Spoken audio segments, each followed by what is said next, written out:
Assalamualaikum warahmatullahi. Bismillahirrahmanirrahim. Alhamdulillahirabbil alamin.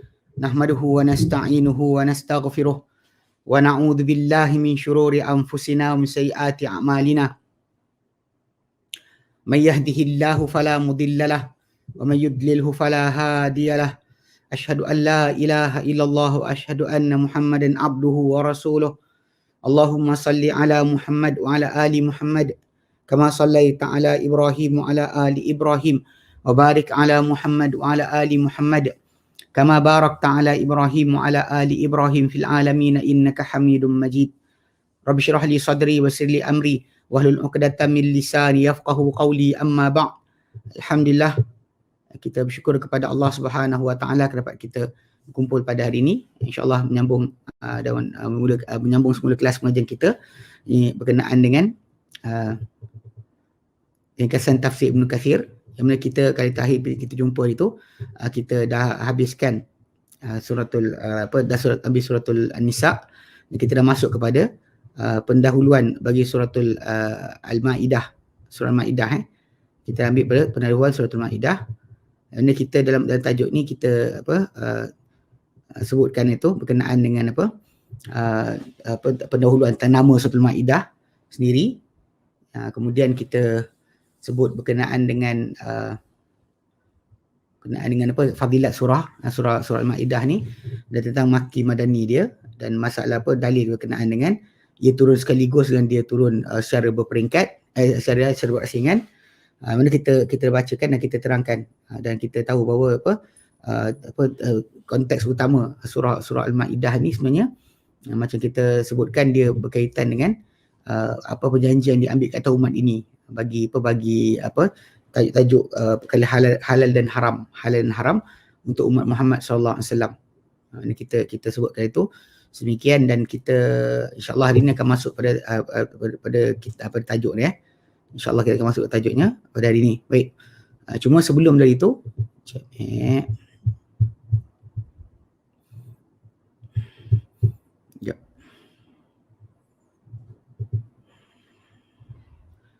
dia kata kandungan surah ni adalah persyariatan persyariatan bagi menegakkan masyarakat Islam, diambil perintahnya urusan daripada Allah. Kemudian mengesahkan Allah Ta'ala memerangi kesyirikan dalam akidah Nasara, kemudian membatalkan pengharaman-penghalalan dan diperintahkan dan urusan larangan, perintah dan larangan pada zaman jahiliyah. Okey, itu konteks utamanya. Okey, cuma hari ini kita sebelum kita masuk, kita akan cuba untuk maklumkan kita ada lebih kurang 31 surah Maidah 120 ayat. Kita ada lebih kurang dalam 100 kita ada 31 tajuk.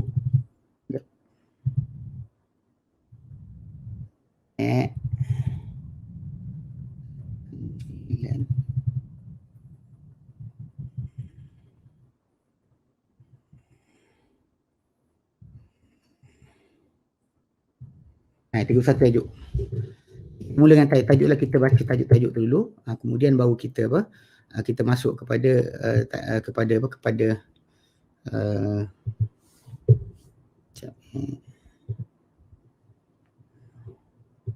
Windows. Okey ni.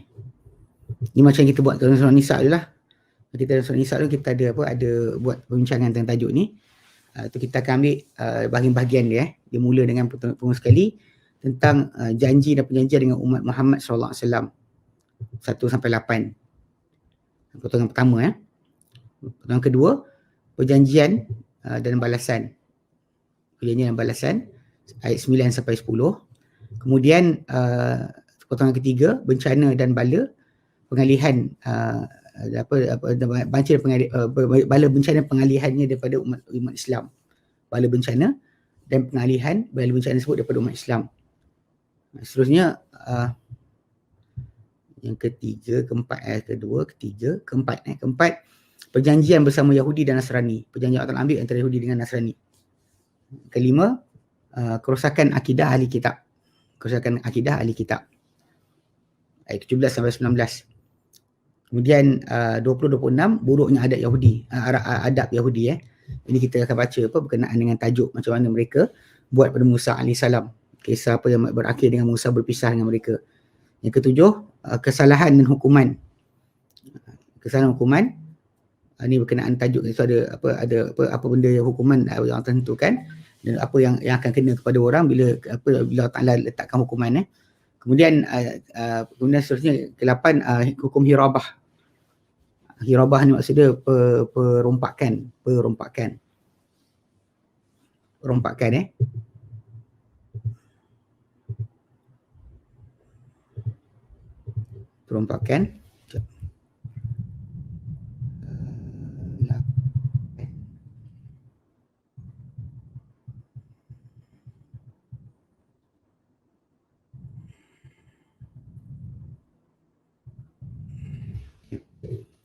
Seterusnya,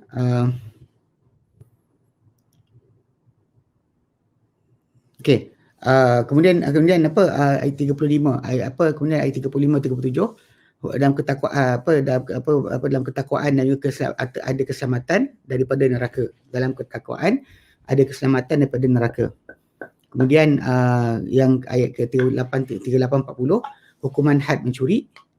Okay. Kemudian 41-45 bermain-main ahli kitab dengan hukum-hukum Allah. Kemudian seterusnya 46-47 ayat 46-47 risalah Isa dan juga Injil baginda. Kemudian 48-50 tentang Al-Quran Karim. 3 ayat. Kemudian pemisahan di antara umat Islam dengan ahli kitab. Pemisahan di antara umat Islam dengan ahli kitab. Apa yang Allah Ta'ala jadikan terpisahnya di antara kita dengan mereka. Kemudian agama di antara golongan yang memperolokkan dan golongan benci terhadapnya. Okay, agama di antara golongan yang benci, memperolokkan agama dan golongan benci dengan agama. Orang bermain-main dan juga orang yang tak suka agama. Ayat 57-63. Kemudian makian Yahudi terhadap Allah Azza wa Jalla. Apa orang kata pada Allah Azza wa Jalla, ayat 64. Kemudian kalau mereka beriman, Allah Ta'ala suruh mereka beriman tapi mereka tak beriman kan. Ayat 65-66. Kemudian kemaksuman Rasul SAW 67-69. Ini dalam bab penyampaian agama yang kita bincangkan. Kemudian 70 ayat tabiat Bani Israel 70-77. Kemudian laknat para anbiya ke atas golongan kafir ayat 78-81. Ini laknat daripada yang lu'ina alladzina kafaru min ahli kitab. Kan di atas lidah Daud alaihissalam dan juga Isa bin Maryam. 78-81. Kemudian siapakah yang menyayangi dan musuhi ahli iman? Berkenaan dengan orang yang ada baik dengan orang beriman, yang dikatakan Nasara, dan orang yang memusuhi ahli iman di kalangan Yahudi dan juga orang menyekutukan Allah Subhanahu Wa Taala. Kemudian larangan daripada melampau dalam agama 87-88. Kemudian 89 sumpah atau dan kafarah sumpah. Kemudian 90-96 5 perkara yang diharamkan. Ini bukan makanan tu, benda lain. Berkaitan tajuk masalah perkara keji. Pelampauan yang Allah Ta'ala haramkan. 90-96. Kemudian antara nikmat Allah Ta'ala ke atas kalian hamba. 97-100. Kemudian pengharaman. Pengharaman menanyakan apa yang akan mudaratkan. 101-105. Kemudian penyaksian dan persumpahan. 107-108. Kemudian Isa di hadapan Allah Ta'ala pada hari kiamat nanti. 109-111. Hidangan, kisah hidangan. Pasal kisah Isa tu, yang hidangan tu kisah ni lah. Kisah yang turun hidangan langit permintaan daripada pengikut Isa Hawariyun minta makanan dari langit. Kemudian sampai 115, kemudian berlepas diri daripada dipertuhankan. Isa berlepas diri daripada dipertuhankan. Kemudian kalimah kebenaran dan juga penutup 119-120. So itu insyaAllah tajuk yang kita akan bincangkan. 31 tajuk 31 tajuk. Tak apa, nanti benda ni nanti kita share balik. Tentang dia punya ringkasan surah Al-Maidah ni kita akan sebut dan juga kita akan sebutkan kita akan share balik kemudian baik. Okey, sekarang ni kita insyaAllah akan mula masuk kepada ringkasan tafsir Ibn Katsir yang kita pakai sebagai teks bacaan kita. Dan insyaAllah semoga Allah beri kepada kita taufik dan hidayah dalam mempelajari kitabnya. Semoga Allah yang kita bertakwa dalam mempelajari kitab, bukannya hanya setakat belajar. Baik. Qala al-muallif, berkata pengarang kita, Imam Ibn Kathir rahimahullah, dan juga yang meringkaskan untuk kita Syekh Ahmad Syakir rahimahullah. Bismillahirrahmanirrahim. Bismillahirrahmanirrahim. Tafsiru suratil Maidati. Tafsir surah Maidah. Bismillahirrahmanirrahim. Ya, tafsir surah Maidah. Wahia madaniyah, dan dia adalah surah madani. Dia adalah surah madaniyah. Ya, baik. Qala al-muallif rawa al-Imam Ahmadu, dari Imam Ahmad, an Asma binti Yazid, Asma binti Yazid, qalat, dia berkata, inni la akhidhatun bi zimamil adba naqati Rasulillah SAW. Aku dahulu benar-benar memegang tali unta, zimam, adba nama unta berkenaan unta Rasulullah SAW. Id nazalat alaihi al-maidatu kulluha, ketika mana turun ke atas baginda al-maidah kesemuanya. Wa kadat min thaqliha taduqu adudan naqati, dan hampir-hampir ia daripada beratnya surah tu sampai boleh mematahkan akan lengan-lengan unta berkenaan. Hampir-hampir unta tu patah kaki kerana turunnya ke atas Rasulullah SAW ketika dia baginda di atas unta tersebut. Okey. Ini kita dah baca itu tentang masalah apa yang dikaitkan kat sini, tajuk masalah turunnya suratul Maidah semua sekaligus. Warawa Ahmadu aidan an Abdullah bin Amr, telah meriwayatkan Ahmad juga daripada Abdullah bin Amr. Qala, beliau berkata, unzilat ala Rasulullah SAW, diturunkan ke atas Rasulullah SAW suratul Maidati, surah Maidah, wa huwa raqibun ala rahilatihi, ketika baginda sedang menunggang di atas kenderaan baginda. Falam tastati' an tahmilahu, maka tak mampu unta berkenaan untuk memikul baginda. Fanazala anha, lalu baginda turun daripada unta berkenaan. Takut unta tu akan sakit, maka Nabi turun daripada unta berkenaan. Tafarrad bi Ahmadu, bersedia menunjukkan hadis ni Imam Ahmad. Baik. Wa qad rawa at-Tirmidzi an Abdullah bin Amr qala, kita berikan Imam Tirmidzi daripada Abdullah bin Amr, beliau berkata, akhiru suratin unzilat, surah paling akhir turun, suratul Maidati wal Fathi. Dia kata surah yang akhir turun daripada Abdullah bin Amr, ya. Dia kata surah paling akhir turun adalah surah Maidah dan surah Al-Fathu. Thumma qala at-Tirmidzi, kemudian Imam Tirmidzi berkata, hadza hadithun hasanun gharib, hadithun hasan lagi gharib. Okey. Waqad ruwiya yang telah diriwayatkan an Ibn Abbas radhiyallahu anhu qala, beliau berkata, akhir suratin unzilat idza jaa nasrullah al-fath. Akhir surah yang turun adalah surah An-Nasr, surah idza jaa nasrullah al-fath, surah apabila datang bantuan Allah dan juga penaklukan atau kemenangan. Okay. Jadi maksud dia kat sini yang dua riwayat ini macam bertentangan dengan yang pertama yang kita kata hadis hadis yang datang apa berkenaan dengan tajuk turun sekaligus. Ni kata seolah datang kata akhir surah yang turun daripada riwayat yang lain lah. Okay. Kemudian waqad rawal Hakim, dan Hakim teriwayatkan nahwa riwayat Tirmidzi, seumpama riwayat Imam Tirmidzi. Qala, kemudian dia kata macam riwayat Tirmidzi itu, kemudian dia kata sahihun ala syarti syaikhain wa lam yukhrijahu. Dia kata hadis ni sahih di atas syarat Bukhari Muslim, tapi mereka berdua tak keluarkan hadis ni. Dan warawal Hakimu an Jubair bin Nufair, daripada Jubair bin Nufair, qala, beliau berkata, hajjajtu, aku telah tunaikan haji, fadakhaltu ala Aisyah, lalu aku masuk menemui Aisyah, aku jumpa Aisyah radhiyallahu anha.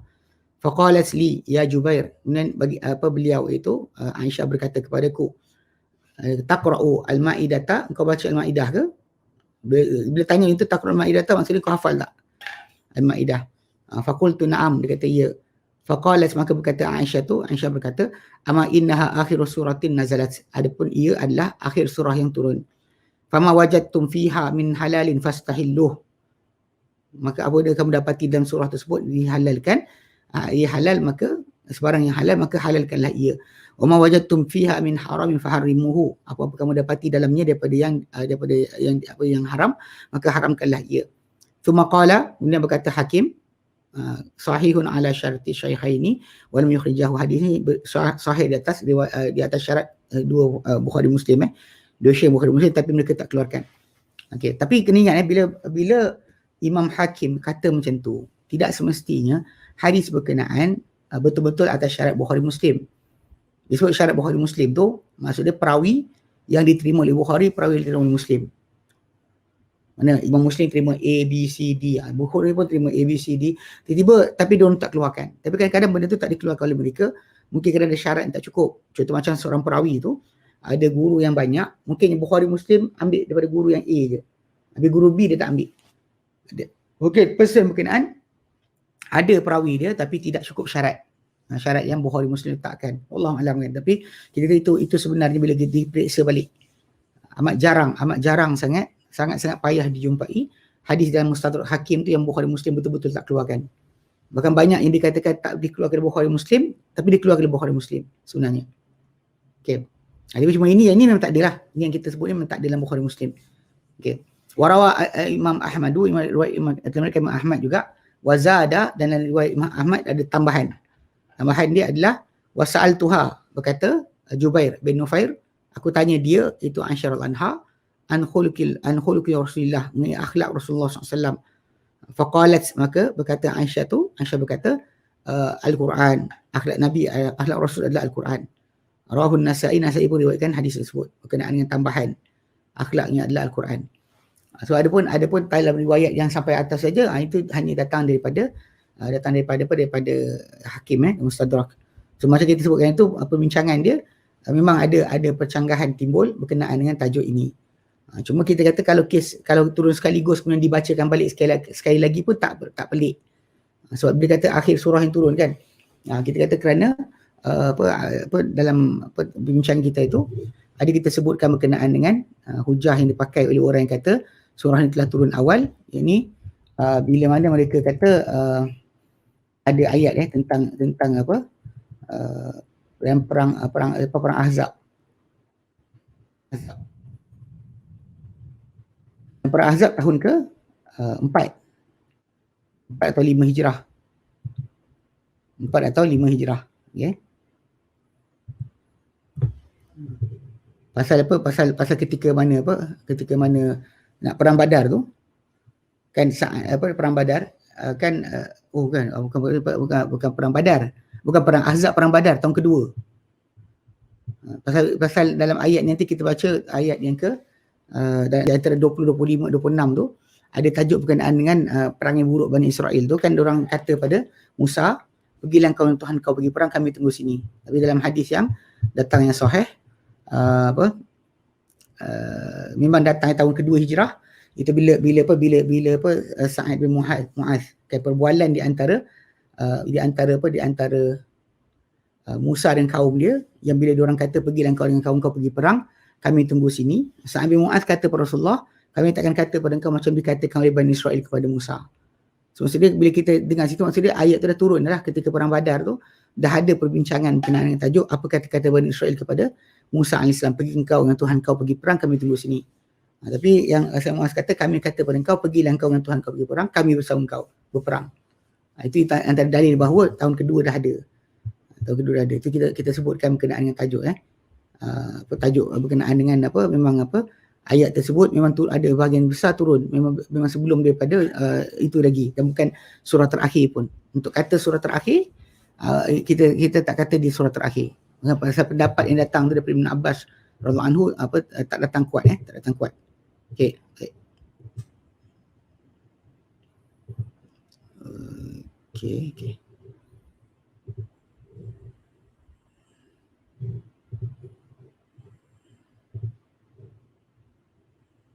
Kita sambung baik. So dia kata itu,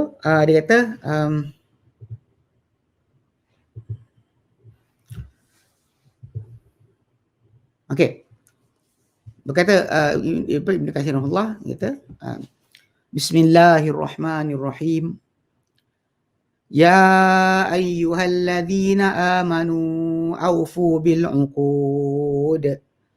Uhillat lakum bahimatul an'ami illa ma yutla 'alaikum ghairu muhillis saidi wa antum hurum. Innallaha yahkumu ma yurid. يا أيها الذين آمنوا لا تهلوا شعائر الله ولا الشهر الحرام ولا الهدي ولا القلائد ولا آمين البيت الحرام يبتغون فضلا من ربهم ورضوانا وإذا حللتم فاصطادوا ولا يجرمنكم شنآن قوم أن صدوكم عن المسجد الحرام أن تعتدوا وتعاونوا على البر والتقوى ولا تعاونوا على الإثم والعدوان واتقوا الله إن الله شديد العقاب. Ya ayyuhalladzina amanu, hei orang-orang yang beriman, orang yang telah beriman, aufu bil uqud, setialah kamu semua, tunailah kamu semua akan akad-akad. Yang kita sebut ni perjanjian lah, dia akan sebut uhud. Uqud asalnya akad ni, kalimah akad. Perjanjian kita dengan manusia lah, bila kita akad nikah, akad jual beli dan sebagainya, ini akad. Akad sewa, menyewa. Tapi bila kita buat dengan Allah Ta'ala, dia tak namakan akad. Dia namakan ahd, perjanjian kita dengan Allah Ta'ala, lebih diambil dengan ahdun. Ahdun atau misak. Misak, dia lebih banyak dengan itu. Perjanjian yang diambil dengan Allah Ta'ala, dia disebut dengan ikatan ataupun perjanji ataupun janji janji. So, jadi dia beza dengan akad manusia ni. Akad manusia kita sebutkan ijab dan qabul, terima dan juga tawar dan terima. Ada pun dengan Allah Ta'ala perakuan untuk mentaati Allah Ta'ala di atas apa yang diperintahkan, dipanggil ahd. Okey, jadi bersedia kamu dengan uhud. Uhud dengan kalimah uhud, nanti kita baca tafsir dia. Uhillat lakum bahimatul an'am, dihalal untuk kalian bahimatul an'am, binatang ternakan, binatang ternakan. Bahimatul an'am, binatang ternakan. Illa ma yutla alaikum, illa kecuali apa yang yutla alaikum, dibacakan ke atas kalian. Dibacakan ke atas kalian. Ghairu muhillis saidi, dalam keadaan tidak halal, tidak halal ketika dalam tidak halal diburu. Tidak halal diburu. Wa antum hurum, ketika kamu dalam keadaan ihram. Mana tidak dihalalkan apa dibaca kepada kamu. Nanti kita sebutkan apa yang dibacakan kepada kita. Kemudian tidak halal diburu dalam keadaan kamu dalam ihram.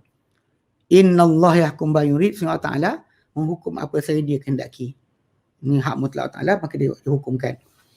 Ya ayyuhalladzina amanu, hei orang yang beriman, la tuhillu sya'airallahi, yang kalian menghalalkan, yang tidak mengharamkan, tak menghormati sya'airallah, syiar-syiar Allah. Apa yang Allah jadikan haram, tanah ke, waktu ke, masa sebagainya, maka kamu jangan halalkan ia, haramkan juga, menghormati ia. Wala syahrul haram, yang kamu halalkan akan bulan haram. Walal tahadiya, dia juga binatang yang dipersembahkan untuk kurban, iaitu ketika mana menunaikan haji. Walal qalaid, ini juga qalaid, mana binatang kalung-kalung yang telah dipasangkan kepada binatang yang telah niat untuk dikorbankan. Binatang itu dikalungkan dengan kalung untuk dipakai, dipersembahkan sebagai sembelihan pada hari kurban. Tak boleh kita halalkan, kata tak payah, tak jadi, tak boleh. Okay? Tak boleh kita patah balik. Itu maksud dia.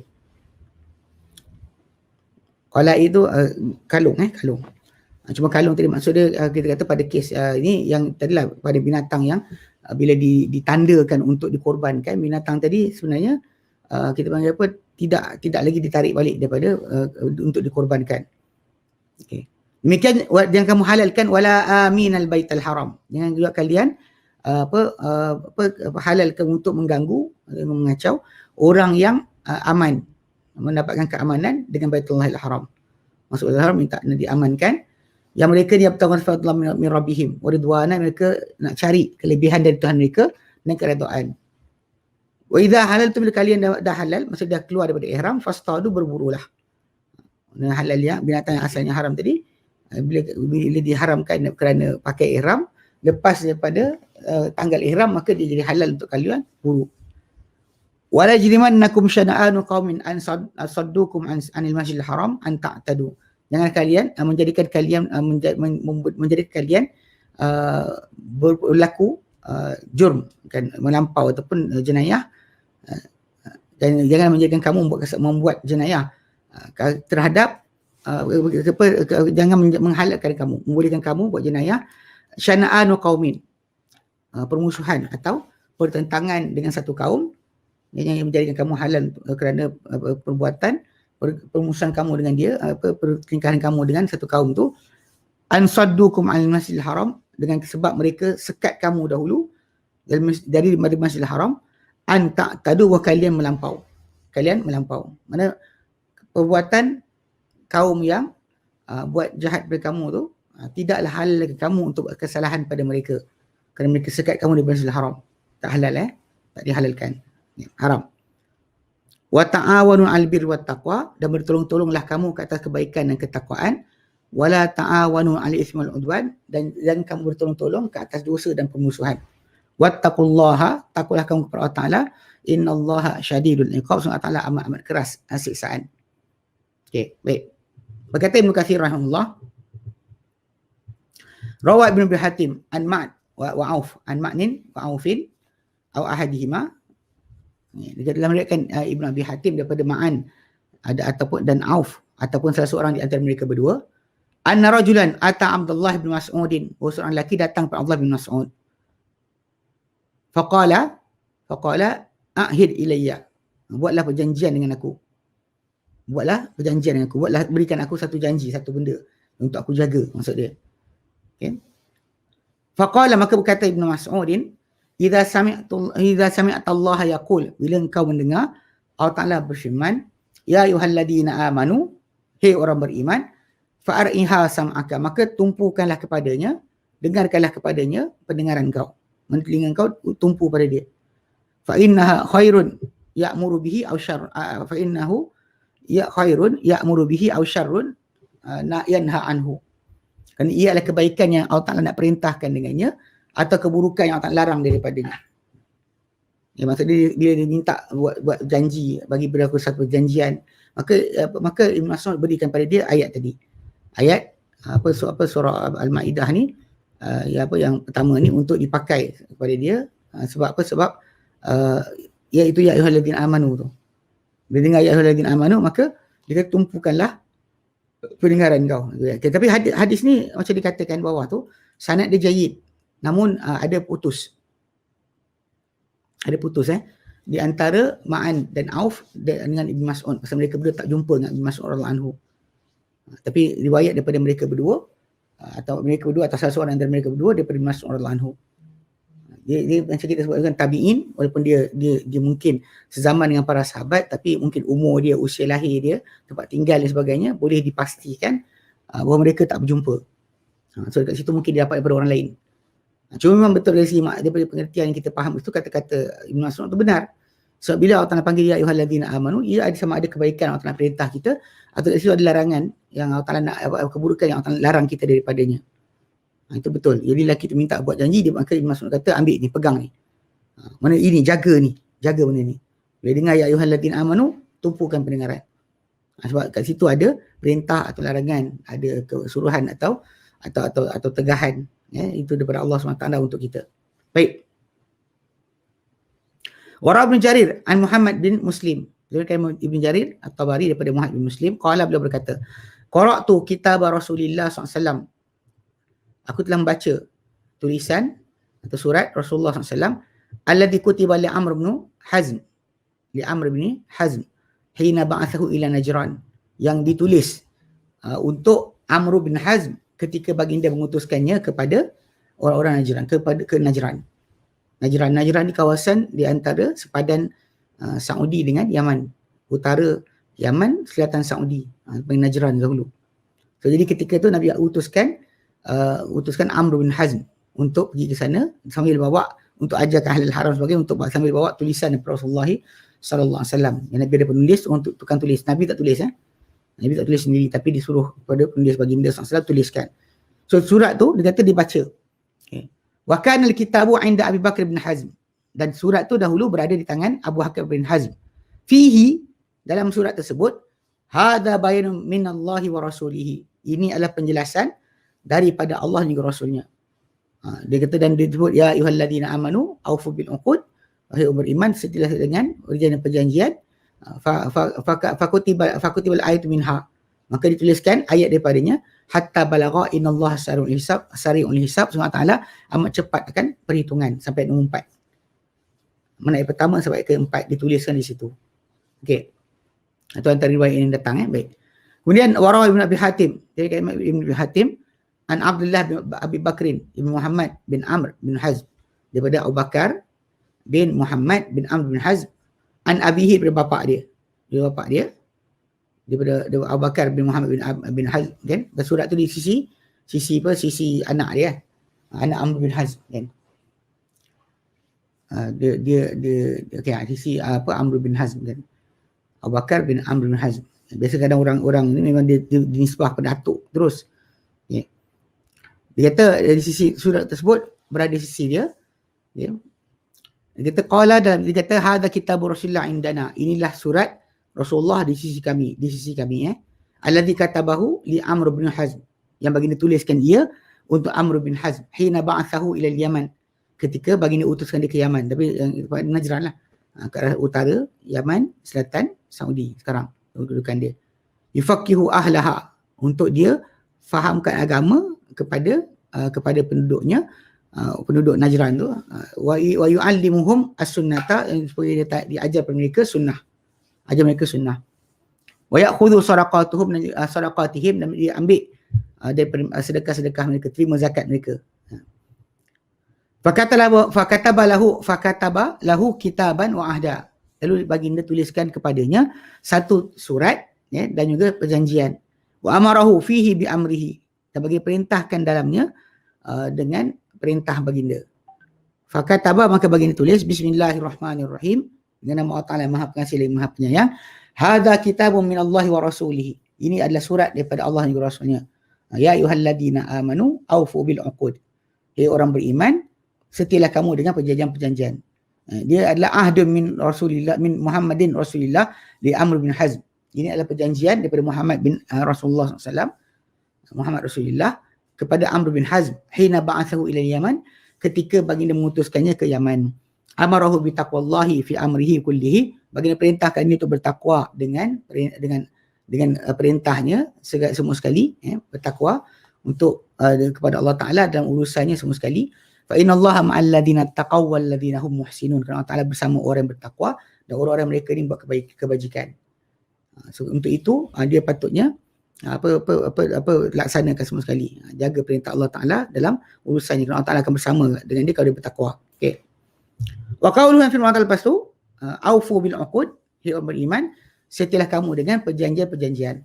Qala Abdullah berkata Ibn Abbas, Mujahid dan Mujahid, wa ghairu wahidin, bukan seorang saja, yakni bil uqud al-uhud, dimaksudkan dengan akad-akad ini uhud, perjanjian-perjanjian. Ahdun perjanjian, okey, uhud plural. Wa hakam Ibn Jarir al-ijma'a ala dhalika, dan menceritakan Ibn Jarir ijma' di atas itu.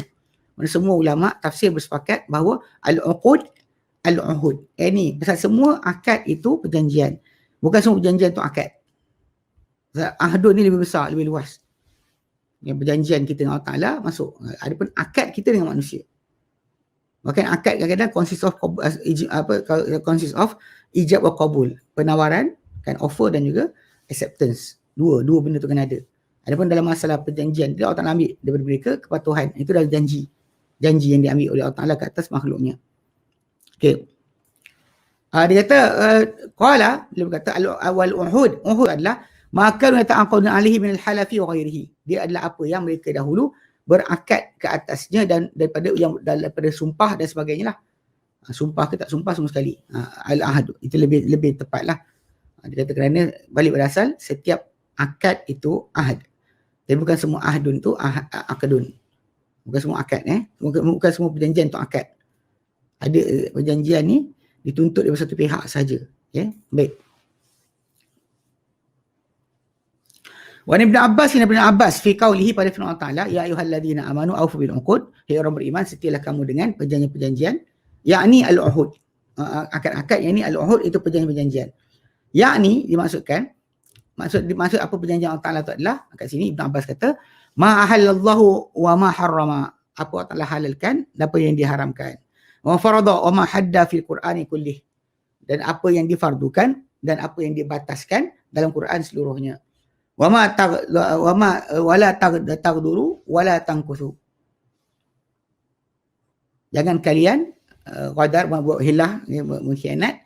Janganlah kalian berundur, berhenti daripada mara ke depan, berpatah balik daripada perjanjian.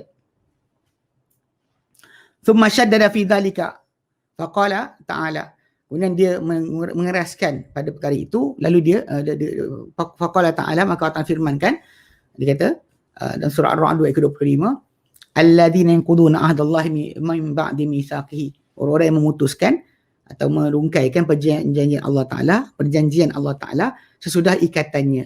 Wa yaqta'una ma amarallahu bi an yusala, dan mereka putuskan apa yang Allah Ta'ala perintahkan untuk dihubung. Ila qaulihi su'udar, sampai akhir ayat 25 surah Ar-Ra'd, seburuk-buruk tempat kembali. Seburuk-buruk negeri, negeri tempat dia pulang. So basically memang kita kata ahdun tu al-uqud kat sini. Bukan hanya asal, kalau kita ambil maksud asal akad saja, maka kita akan terkeluarkan dari situ ahad. Kita janji dengan Allah Ta'ala sebagai sebagai Tuhan kita, apa yang kita janjikan seperti kat sini dah berjalan sekaligus, serentak. Bukan hanya setakat akad-akad perjanjian saja, akad jual beli ke, kontrak penjagaan ke, kontrak majikan dan pekerja ke, bukan itu saja. Lebih luas lagi, perjanjian, bila sebut perjanjian lebih luas daripada akad. Okey. Wa qawlu firman Allah lepas tu, uhillat lakum bahimatul an'am, dihalalkan untuk kalian bahimatul an'am, binatang ternakan-ternakan. Cuma kat sini nanti ada dalil yang kita faham. Bahimatu, kadang-kadang bahimatun juga digelarkan sebagai anak kelahiran daripada binatang ternakan itu sendiri. Apa anak dalam perut tu, itu panggil apa yang dia keluar. Bahimah ni boleh maksud dengan anak kepada binatang. Anak binatang tu bagi bahimah, buhmun ataupun dipanggil buhmun. So ketika Nabi SAW sujud, baginda akan angkat badan baginda sampai ke anak kambing boleh lintas.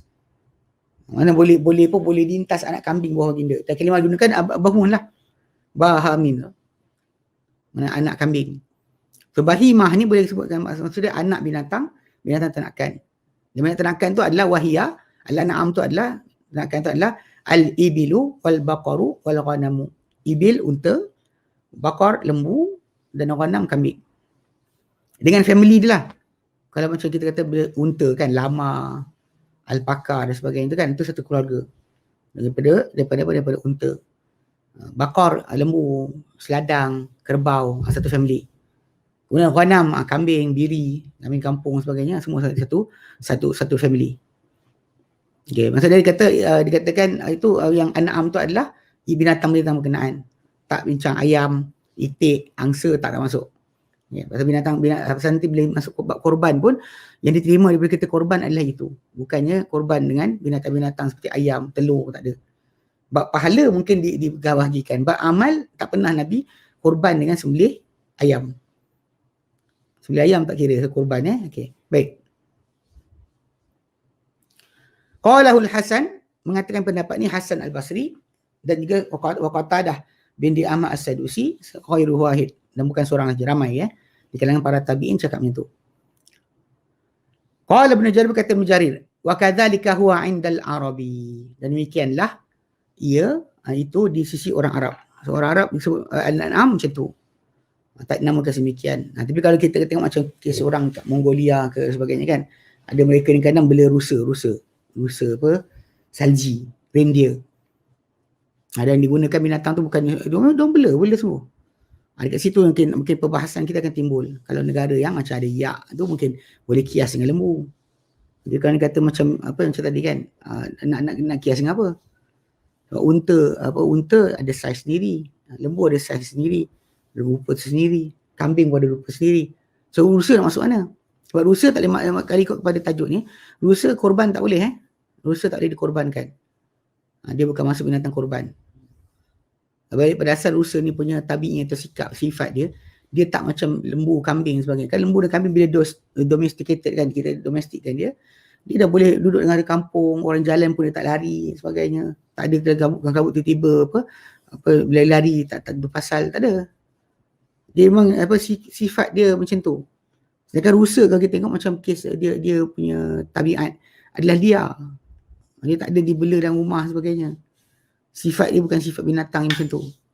Sebab tu di sisi orang Arab adalah, cuma macam saya sebut tadi, kemungkinan besar macam kes kalau zaman sekarang kita katakanlah orang dekat belah Mongolia sebagainya tu masuk Islam, dan dia orang tak ada lembu kambing, dia ada rusa lah. Rusa lah menjadi sebagai binatang panggil korban. Korban di antaranya mesti binatang tu bukan liar bukan binatang feral, tak boleh, dia kena binatang dibela. Kalau kita angkat dalam hutan macam lembu hutan untuk korban tu, kat rusa untuk korban tak jadi. Itu yang majoriti para ulama pegang. Baik. Okay, jadi di sisi orang Arab, al-an'am tu itu specifically keluarga unta, keluarga lembu, keluarga kambing. Wa qad istadalla Ibnu Umar wa Ibn Abbas wa ghair wahidin bi hadhihi al-ayati ala ibahatil janin. Telah berdalilkan Ibnu Umar dan Ibnu Abbas serta selain bukan seorang, ramai lagi, dengan ayat ini ke atas keharusan janin. Idza wujida maitan fi batni ummihi idza dubihat. Bila dapati janin dalam keadaan bangkai, dalam keadaan mati tanpa sembelihan dalam perut ibu dia. Bukan bangkai tu kena definisikan balik. Orang Melayu kita sebut bangkai, dia kata binatang dah busuk, berbau, tu punya bangkai. Dalam istilah bahasa Arab, maitah, bangkai itu adalah apa yang mati tanpa sembelihan syar'i, maka ia dikira sebagai bangkai. Itu maitah. Okay. Jadi bila janin dalam perut ibu tu dinumai dalam keadaan maitah, fi batni ummihi, dalam perut ibunya. Idza dubihat, bila ibu tu disembelih. Disembelih ibu dia, tengok ada perut ada janin. So macam mana? Dia kata, maka warada fi dzalika hadithun fi sunani, kita datang pada perkara itu satu hadis dalam kitab-kitab sunan. Warahu Abu Dawud wa Tirmidzi wa Ibnu Majah an Abi Sa'id Al-Khudri. Daripada Abi Sa'id Al-Khudri radhiyallahu anhu, qala, beliau berkata, qulna ya Rasulullah nanharun naqata, kami sembelih unta, wa nadbahul baqarata, dan kami sembelih lembu, awisyat atau kambing, fi batnihal janin, pada dalam perut dia ada janin, anulkihi amna kulahu, adakah kami kena buang janin tersebut, lemparkan saja ataupun kami nak makan dia. Faqala, maka bersabda Rasulullah SAW, kuluhu in syi'tu, makanlah ia kalau kamu nak. Fa inna zakatahu zakatu ummihi, kerana penyembelihan untuk janin itu adalah penyembelihan mak dia. Bila mak dia sembelih dan keadaan sembelih, maka apa pada mak tu semua halal untuk dimakan. Hatta janin dalam perut tu dianggap telah disembelih dengan penyembelihan mak dia. Bila mak tu sembelih maka boleh. Okay. Wa qala Tirmidzi, berkata Tirmidzi, hadithun hasan, hadis hasan. Wa rawah Abu Dawud, Abu Dawud an Jabir bin Abdullah radhiyallahu anhu, dari Jabir bin Abdullah an Rasulullah SAW, qala, baginda bersabda, zakatul janini zakatu ummihi, penyembelihan untuk janin adalah penyembelihan untuk mak dia. Bila kita sembelih mak dia, anak tu automatik telah tersembelih. Tafarrad bihi Abu Dawud, bersendian keluarkan hadis Abu Dawud. Ini mungkin daripada dalil ni sebenarnya kita ada hukum kan, pasal Nabi SAW pernah sebut dalam hadis yang sahih, ma kuti'a binal bahimati wa hiya hayyah fa hiya maitah, apa-apa disembelih, dipotong daripada binatang ketika dia hidup, dia adalah bangkai. Ia adalah bangkai, dianggap tidak boleh makan.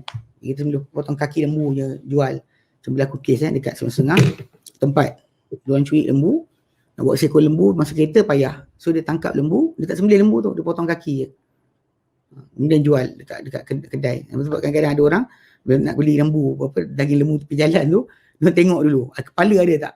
Kadang-kadang orang Melayu kita ni ada yang tak ada takwa, boleh buat macam tu saja. Ia menyiksa binatang, dia jual bangkai sebab dipotong ketika hidup. Dan daripada hukum ni juga sebenarnya boleh diambil tentang tajuk masalah stem cell ataupun apa-apa bahagian organ badan binatang yang perlukan kepada, actually kalau nak diambil kena sembelih binatang tu dulu. Tak sembelih tak boleh, kena sembelih baru kita boleh ambil apa yang dalam perut dia dan semua sekali. Cuma kalau kata orang kata cecair perut, adakah dia sama seperti darah dan sebagainya lah. Itu macam peluh ke, adakah sama atau tidak. Kalau balik pada asal, kalau binatang tu disembelih, maka apa-apa saja daripada badan dia halal. Binatang tak sembelih, maka apa anggota badan dia adalah haram. Cecair badan mungkin ada khilaf. Cecair badan ada khilaf berkenaan dengan tajuk. Cecair badan tu mungkin ada percanggahan para ulama berkenaan tajuk tu. Macam dia ambil macam darah ke apa. Macam kita ambil susu kan, binatang hidup, susu tu seluruh fluid daripada badan binatang berkenaan, dah tak mati pun dia dengan dia ambil susu. Jadi soalan dia, kalau kita ambil macam-macam kita ambil susu tu kan, kita ambil apa, antivenom. Antivenom kita ambil daripada kuda. Kita injek kuda tu dengan racun ular ke dan sebagainya. Kemudian kuda tu akan develop antibody. Kalau kita ambil darah kuda tu, kita saring antibody tersebut, kita ambil untuk jadikan penawar, bisa. Itu cara sebenar kita buat. Banyak orang tak tahu benda ni, tapi kes dia dari hukum tersebut kita ambil kan. Macam stem cell ni dia dikirakan sebagai sebahagian organ. Tak boleh diambil sesuka hati macam tu. Banyak orang salah faham. Dia kata benda ni apa, daripada lembu ke kambing ke stem cell ni, soalan dia, kalau ambil daripada binatang tu ketika hidup, maka dia adalah bangkai. Kalau bila ambil selepas mati, lepas disembelih, maka halal. Kes baru ni apa, ada kes yang bincang berkenaan dengan daging dikultur dalam makmal. Pasal sel manusia atau binatang ni, bila diberikan environment yang betul, suhu, oksigen, makanan berterusan, maka dia akan develop, dia akan multiply. Apa sel saja. Tapi bila kita keluarkan, tak berikan environment yang sama, dia akan mati. So baru ni diorang dah buat kajian, maksudnya diorang cuba ambil dan kekalkan apa environment yang patut pada sel tersebut. So dia berkembang. Dan sebenarnya mahal, bukan murah. Untuk pastikan sel tersebut berkembang, penjagaan yang sangat rapi kena dibuat. Tak boleh ada sebab pencemaran, tak boleh ada bakteria sebagainya, akan merosakkan proses perkembangan sel-sel tersebut. Tapi balik pada asal, kalau sel tu diambil pada binatang yang telah mati lepas disembelih, maka halal lah. Walau dikulturkan dalam makmal, maka dia halal sebab basic barang tu halal.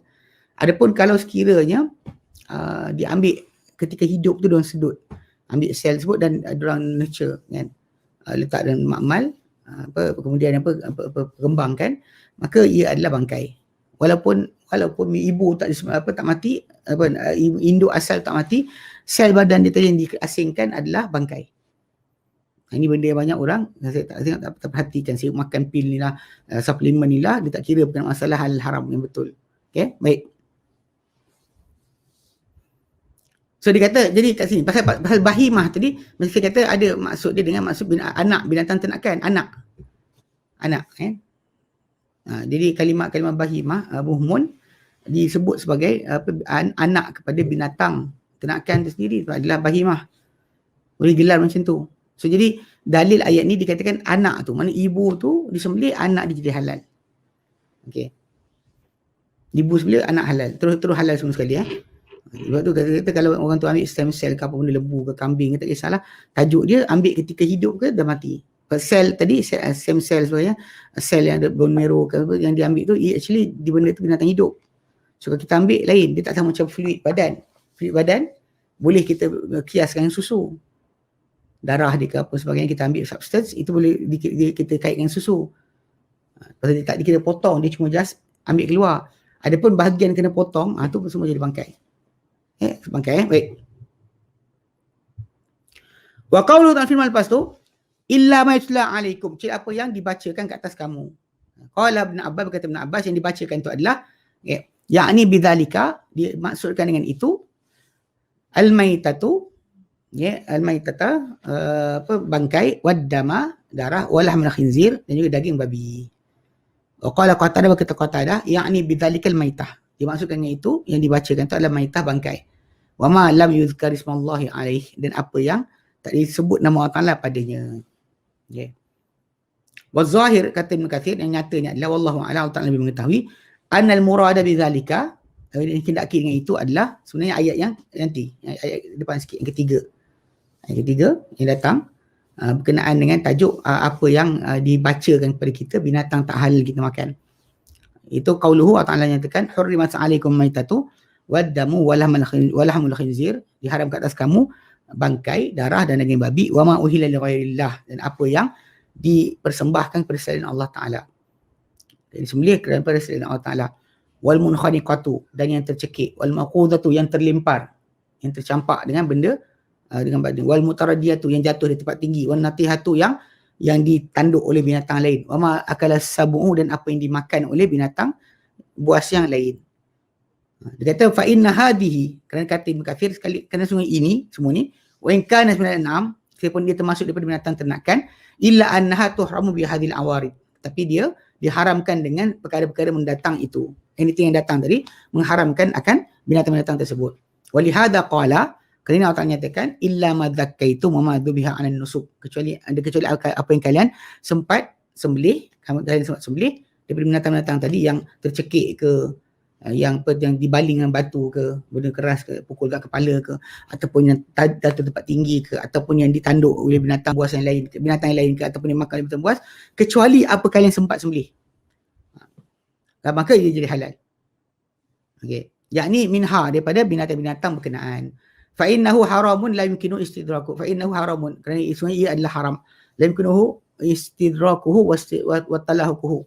Kerana ia adalah haram dan tak mungkin untuk kita sempat dengan dia, dapatkan dia ataupun disusuli dia lepas tu. Tak boleh. Kalau kita sempat boleh, kalau tak sempat maka tak boleh. Walihada qala ta'ala, kena Allah firmankan, uhillat lakum bahimatul an'am illa ma yutla alaikum. Ia halal untuk kalian binatang ternakan kecuali apa yang dibaca pada kalian nanti ai illa ma yutla alaikum, kecuali apa yang akan dibaca kepada kalian min tahrimi ba'dihha fi ba'dil ahwal, yang berupa pengharaman sebagian binatang ternakan tadi pada sebahagian keadaan. Mana halal kecuali apa-apa, kecuali kalau gini. Okey. Wa qawluhu ta'ala firman lepas tu kata ghairu muhillis saidi wa antum hurum, yang tak halal diburu ketika kalian dalam keadaan berihram.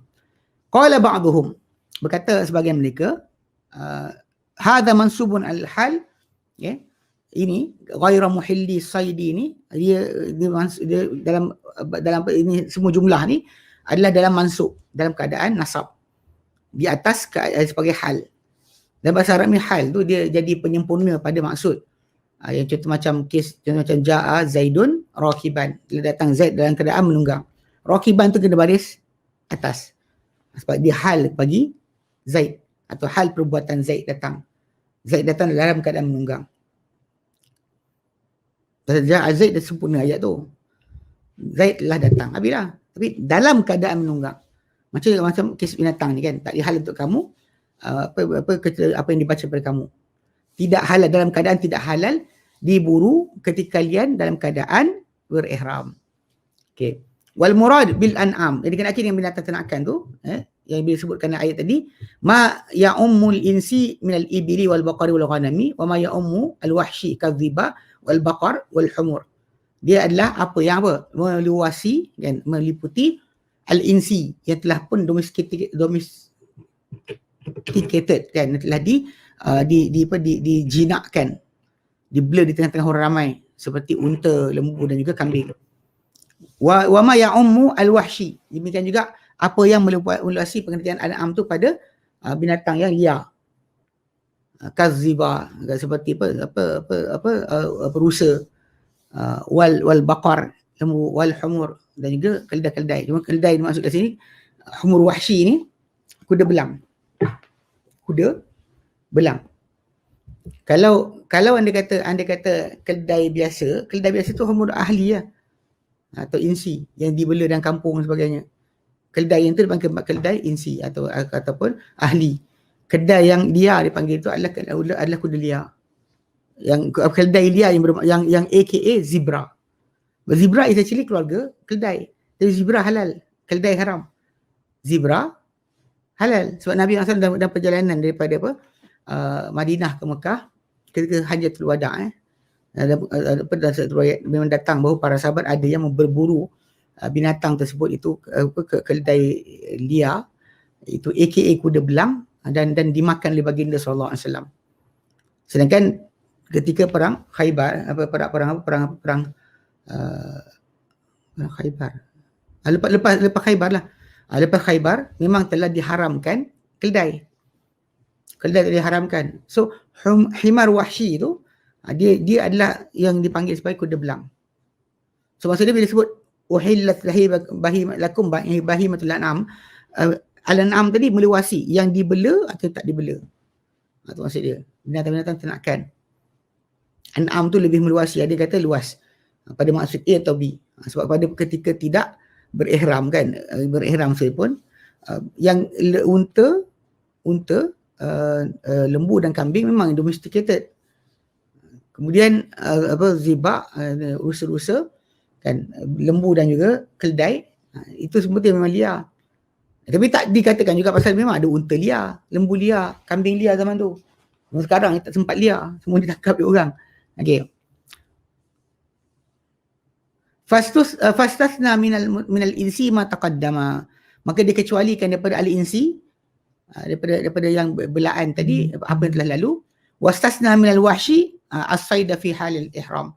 Jadi kecualikan daripada mana apa benda yang dibaca pada kalian itu tak boleh makan. Kemudian apa pada binatang yang liar, yang haram kamu makan ketika ihram. Makan ketika ihram, ketika ihram diharam kamu ketika berihram untuk berburu akan binatang berkenaan. Daripada yang liar tu, dia kecualikan perburuan ketika ihram. Itu pendapat utama. Waqila dikatakan juga al-muradu ahlalna lakum al-an'ama lakum fi jami' ahwali. Jadi kami halal untuk kamu binatang-binatang ternakan ni untuk kalian pada semua keadaan. Milik kalian semua keadaan. Faharramu as-saida fi hal ihram. Jadi mereka haramkan perburuan ketika mana keadaan ihram. Fa inna Allah qad hakama bihadza wa huwa al-hakim. Ya, maksud dia kami halal untuk kalian binatang ternakan untuk kalian, milik kalian pada semua keadaan. Wa hurrimu, dan mereka diharamkan as-saida untuk berburu fi halil ihram ketika dalam keadaan ihram. Dan ihram tak boleh berburu. Itu maksud dia, walaupun dapat binatang tu halal sepatutnya, tapi diharamkan berburu, maka tak boleh makan. Baik. Bahkan memang kita kata di antara akan kena pada orang berkenaan dam. Orang yang katakan dia berburu juga binatang tu disembelih, tak dibuang, tak dibazirkan, binatang tu halal untuk dimakan. Bahkan kalau dia berburu untuk diri sendiri tapi dia berdosa, orang lain boleh je makan binatang tu. Kecuali orang lain tu tunjukkan, kata kejar, maka itu yang menyebabkan binatang tu, kalau orang ihram yang tunjukkan, maka terus jadi tak halal untuk orang ihram tu makan. Okay, baik. Fa inna Allah qad hakama bihadza, Allah telah berhukum dengan perkara ini. Fi jami'i ma ya'muru wa yanha bihi wa yanha anhu. Allah telah menghukum dengan perkara ini, dan dia Allah Ta'ala hakim, adalah amat-amat menghukum pada semua apa dia perintahkan dan juga dilarang. Mana maksud hakim tu? Bijaksana dalam hukuman, dan juga hukuman dia lah yang terlaksana. Tak boleh siapa yang menentang. Okay. Walihada qala, kena Allah Ta'ala firmankan lepas tu, innallaha yahkumu ma yurid. Allah Ta'ala menghukum apa saja yang dia kehendaki. Apa dia nak, dia akan hukum, dan tak ada siapa boleh berkata tidak. Itu asas kepada tajuk ni. Baik.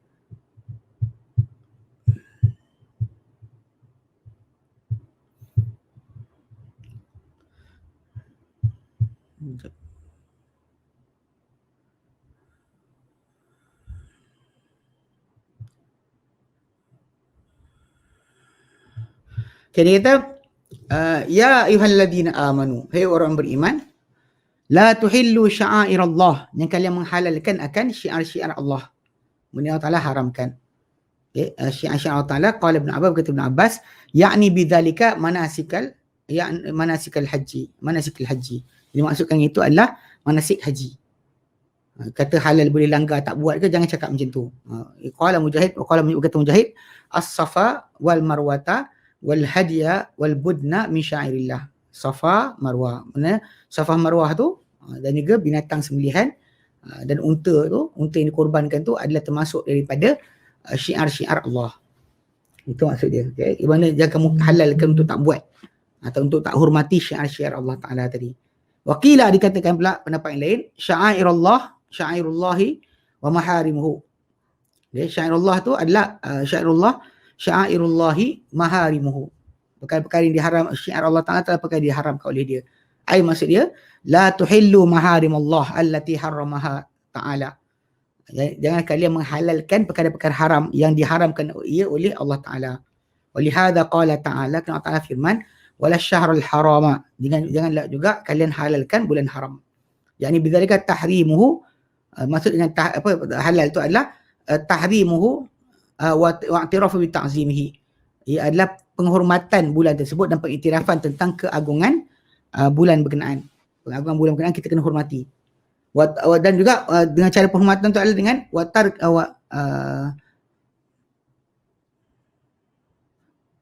watarki ma nahallahu an ta'atihi fihi, serta dengan meninggalkan apa dilarang oleh Allah Taala daripada perlakuannya atau perbuatannya pada bulan tersebut.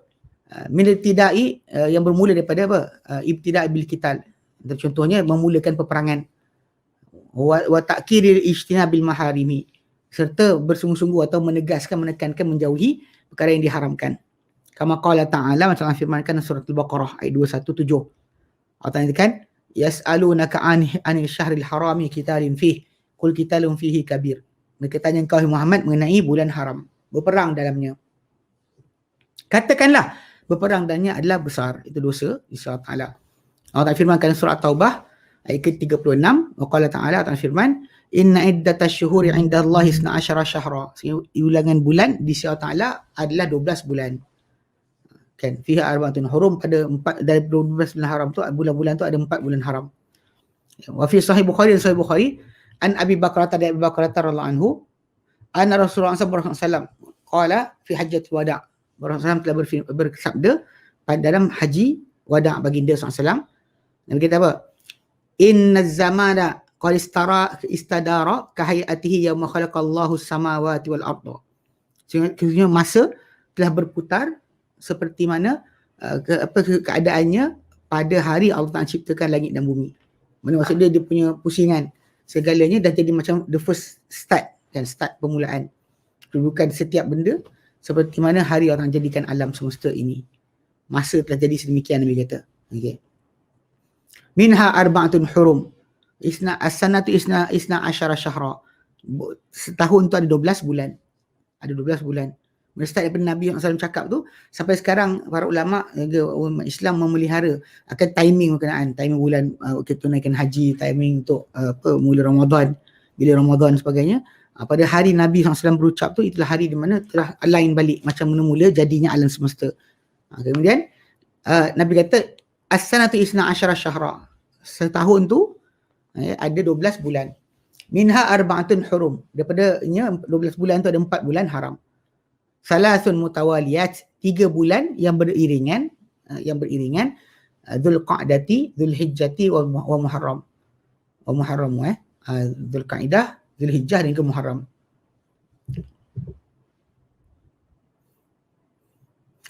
Wa Rajab Mudhar. Rajab bulan Mudhar, alladhi baina Jumadi wa Sya'ban. Yang dia di antara Jumadai, 2 Jumadai awal akhir, dan di antara Sya'ban. Itu yang Nabi katakan. Wa hadha yadullu ala istimrari tahrimiha ila akhir waqtin. Dan ini menunjukkan kepada pengharaman bulan-bulan tersebut sehingga akhir zaman, akhir waktu. Kama huwa madhhabu ta'ifatu minas salaf. Macam mana ia madhhab sekumpulan salaf yang kata bulan haram tu bulan haram. Sampai sekarang masih lagi haram. Antaranya masalah kes ni, kes peperangan lah. Tajuk mereka peperangan. Bab dosa memang kita kata dosa lain tu memang jelas. Bab berperang boleh tak dalam bulan haram. Okey. Itu kesimpulan salaf kata yang tu. Wa qala Ibn Abbas, kata Ibn Abbas fi qawlihi wala syahrul haram, dan berkata Ibn Abbas pada firman Allah Taala wala syahrul haram, jangan bulan haram, jangan juga bulan haram. Yani la tastahillu qitala fih. Yang kalian halalkan berperang dalam bulan haram. Ukhtarahu Ibn Jarir aidha, dan dipilih ia pendapat ni oleh Ibn Jarir juga. Namun wa dhahaba al-jumhur ila anna dhalika mansukh. Telah berpendapat jumhur para ulama kepada bahawa itu telah dimansuhkan. Yakni maksud dia apa? Yajuzu ibtida'ul qital fi syahril haram, fil ashhuril hurum. Harus untuk permulaan perang dalam bulan-bulan haram. Ini pendapat jumhur para ulama. Wahtajju, dan mereka berhujah. Para ulama yang jumhur kata boleh berhujah untuk halalkan bulan haram, halalkan perang bulan haram ni. Dia kata mereka hujah dengan firman Allah Ta'ala dalam surah At-Taubah ayat ke-5.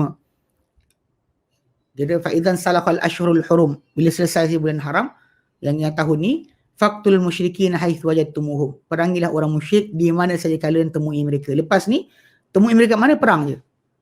Sebelum ni tak boleh. Lepas ayat ni datang, lepas daripada bulan haram ni, maka haji ni kan, orang balik tahun depan jumpa pula orang musyrikin, perang. Tak kira di mana mereka berada, bulan apa mereka ada. Itu maksud dia. Wa qalu, dan mereka berkata jumhur wal muradu ashhurit tasyiril arba'ah.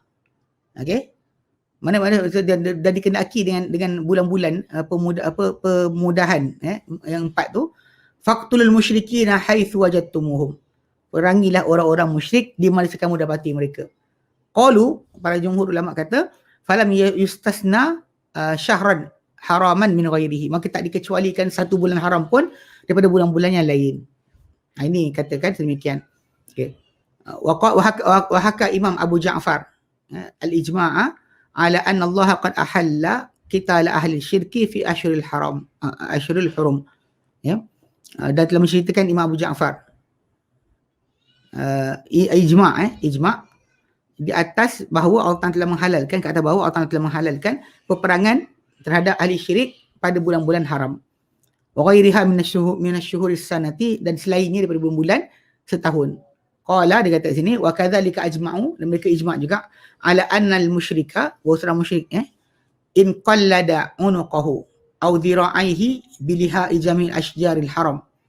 Kita kira seorang musyrik tu, dia ikat tengkuk dia ke ataupun dua lengan dia ke pada tangkai atau dahan seluruh pokok di tanah haram, lam yakun dzalika lahu amanan minal qital. Tidak menjadi itu sebagai keselamatan untuk mereka, untuk dia daripada diperangi, dibunuh.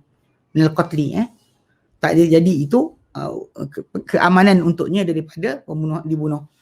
Idza lam yakun taqaddama lahu aqdu dhimmatin minal muslimin aw aman. Jika tidak ada dikemukakan kepada dia sebarang akad zimmah daripada orang Islam ataupun aman. Akad zimmah ni maksudnya orang kafir tinggal negara Islam, mereka berada di wajahan Islam, maka mereka tunjuk tak setia dengan bayar jizyah. Dibenarkan mereka terus praktis agama diorang, tapi tidak mereka mempunyai hak-hak besar lah sebagai pemerintah ke, tak ada. Dia tak boleh. Sebab dia adalah orang yang berada dalam kerajaan umat Islam. Okey. Ataupun dia orang luar yang datang ke negara Islam dapat apa janji diamankan. Jadi dia tamu kepada raja ke, tamu kepada sultan ke, tamu negara ke, maka dia kat situ dia ada akad untuk diamankan, diselamatkan. Walihadhihi almas'alati fi bahthun akhar. Untuk persoalan ini ada kajian lain, lahu mawdi'un absatu min hadha. Untuk dia ada tempat yang lebih luas berbanding daripada ini. Kalau kita nak bincangkan ayat-ayat ni, sepatutnya kita tak pergi pada situlah, tak kita jurus kepada keadaan berkenaan, sebab tajuk dia masih lagi luas untuk dibincangkan. Okay. Ni panjang lagi ni. Okay, ada 3 muka surat lagi. Okay, bintis ni. Nanti kita akan sambung lagi berkenaan dengan apa lagi benda-benda lain yang Allah Ta'ala tak benar ke kita kata tak ada kisah, boleh kita langgar ataupun tak hormati akan perkara tersebut. Okay, baik. Wallahu a'lam. Okay, ada soalan?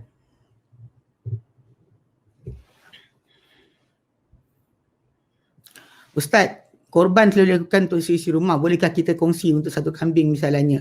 Satu rumah, satu binatang. Kambing korban dah cukup. Sebab dalam hadis diriwayatkan daripada Abu Ayyub Ansari radhiyallahu anhu, dia kata dahulunya Rasulullah SAW dan para sahabat menyembelih seekor kambing untuk seisi rumah. Tajuk berkenaan dengan orang kita pakai yang sekarang ni, seekor lembu 7 orang, seekor unta 10 orang ke. Ini sebenarnya ketika mana binatang tak cukup. Binatang tak cukup, barulah dibuat sedemikian. Kerana Nabi SAW hanya akan buat sedemikian ketika mana binatang tak cukup. Adapun ketika binatang cukup, maka Nabi akan sembelih satu keluarga Nabi dengan diri baginda sendiri, satu ekor kambing. Kan? Itu dah cukup. Para sahabat. Dan bahkan Abu Ayyub Ansari kata, tapi bila orang ramai mula kaya, mewah, kamu lihat orang buat sekarang. Seekor lembu, satu rumah. Dia satu rumah, satu binatang. One life, one household. One life, one household. Kalau tak ada juga, dan barulah seorang tu boleh ambil satu bahagian untuk diri dia. Tapi sebenarnya yang betulnya, ikut tertib dia adalah satu kambing, satu ekor kambing, satu rumah. Tak berat, tak susah. Semua boleh beli kambing kan. Order sembelih kat rumah. PKP ni pun kan kita kata orang tak boleh nak kumpul dan sebagainya, kenduri tak boleh. So jadi sekali cara terbaik adalah kita satu kambing satu rumah lah. Bawa lah kambing tu rumah, sembelih sendiri, lapar sendiri, apa masalah dia. So basically memang itu yang sunnah. Sunnahnya adalah satu kambing satu rumah.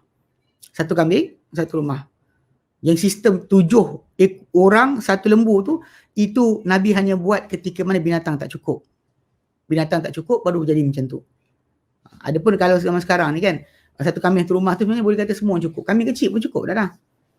RM600 boleh je dapat kan. RM600, RM650 dapat seekor kambing.